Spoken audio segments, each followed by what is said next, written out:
It is Crazy Quilty March, day 20, day 20. Yes, I'm Pat Sloan, and we are on Friday, the 20th of March. 20 challenges so far, and I decided to come here in the living room. I wanted someplace different to sit, I'm always sitting in the other room. Lighting's maybe not so great in here.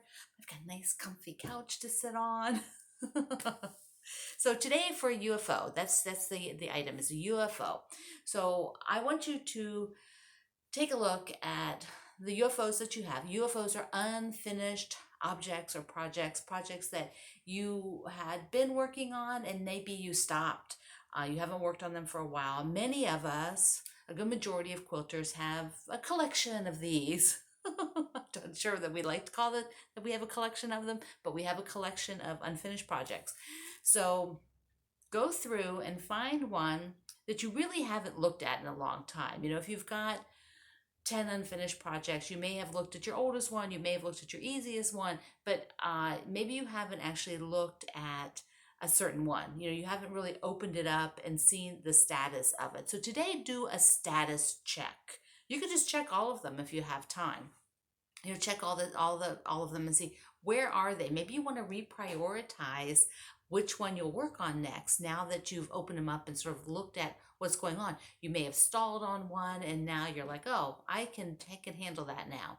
So get in there and look at it. You may find one that you're like, I really don't want to do this project anymore, but I think, Sue would really like this one. So I'll find out if she wants it or if somebody else like Joanne might want this one. So, you can just, they could go to another home of somebody who might really want to work on it if you want to reduce your UFOs.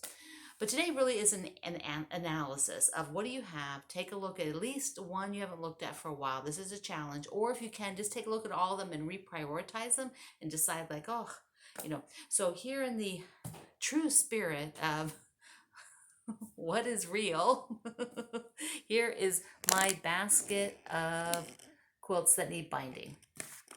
So all these quilts in here, this beautiful basket was given to me, and I have all of these, my 800 quilts that need binding. If one of them needs quilting, and I think there's some tops shoved in there, a couple of things like that. So this is all, this is a basket of mine that I do need to prioritize and decide, what exactly am I going to do with all of those.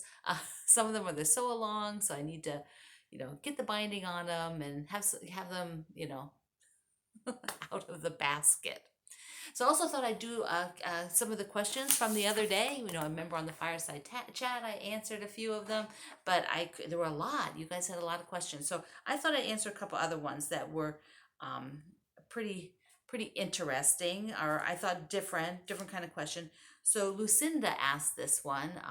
It's a little, she gives me her background here. She says, obviously quilting is my passion. Yes, it has been since day one. I think I fell in love with this as soon as I took my first beginner class, like the first class, I was like, yes, this is it. So what she said is she's a recently retired nurse and she started quilting when she had time years ago. So I take it that she means she wasn't quilting, a lot, just here and there. But now she has a lot more time and she has her sewing room all set up. Yay, Lucinda. And she bought an updated Baby Lock Jazz. Those are with a large harp. And she has several books and she gets quilting magazines and patterns. And she's watched a lot of tutorials. And she did my block of the month this winter. So, Lucinda, you're really into it now. You're really getting into it. But her question is, where do you get the inspiration to start a project?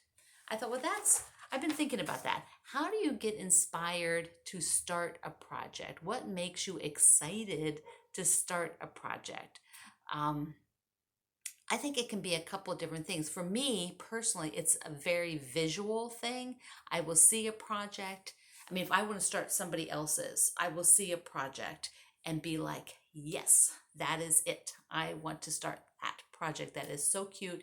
It makes me happy. I want to actually see it come together. I want to maybe pick my own fabric and put it together. So for me, it's like a whole, just a feeling of excitement, like, yeah, that's really exciting. Sometimes I get inspired to do a project because of a certain person. Like maybe if my niece was getting married, then I'm inspired to do a quilt for her, or inspired to do a baby quilt. Um, and just the other day, I decided be, my friend is doing a quarantine sew along. This is Gudrun.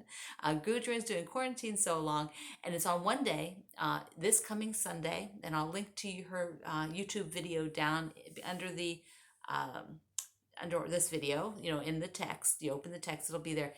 But she's just having a one day thing. So you just sew for one day. It's a super easy pattern. She's going to do videos to walk you through it. And I thought, I want to do that. But you know why? Here's why. It's because we are living through history at the moment. It's not very fun history, but we're living through it. And when the Y2K happened, remember when the year 2000 rolled over? I actually worked in the industry. I worked in computers, and I worked on the Y2K projects. That was my day job. That's what I did full time and many, many hours. And lots of you made Y2K quilts where you got 2000 different fabrics and you put them in the quilt and everything. And I wanted to do that so badly because I was working in it and I was a quilter and I wanted to do a Y2K quilt, but I didn't have any brain power at the time. And my friends were doing them and they were swapping fabrics. And I'm like, I have no brain power. I am working so many hours, and I'd already started my business. So I was doing that as my part-time job. And I was just, I can't do it. I can't absorb that right now. And I always think back and I think, I wish I had. I wish I just sort of made it happen. And then I thought, I'm just going to make this happen. I'm going to make the quilt on Sunday, and I think it'll be super fun. I'll get as much done as I can get done on Sunday. And Gudrun designed a very easy quilt so that it's possible to get it done, or at least the baby size. And I'm going to use red and white fabric, which I love. So that is motivating. So there's another motivator. Purpose, the fabric. So if you all have other reasons, and let me just read how she phrased this, how Lucinda phrased this. How do you get inspired to start a project? I would like you to leave some comments of ways you've been inspired to start a project. You might have been wanting to tell a story with your quilt. Sometimes when we tell a story, we pick certain fabrics and we go out and, that is how we build what we're going to do. So I have to mark this off so that I know that I answered that one. Otherwise, I'll forget I put it on this video. So let me answer one other one. I'll have to do that one in front of the design walls.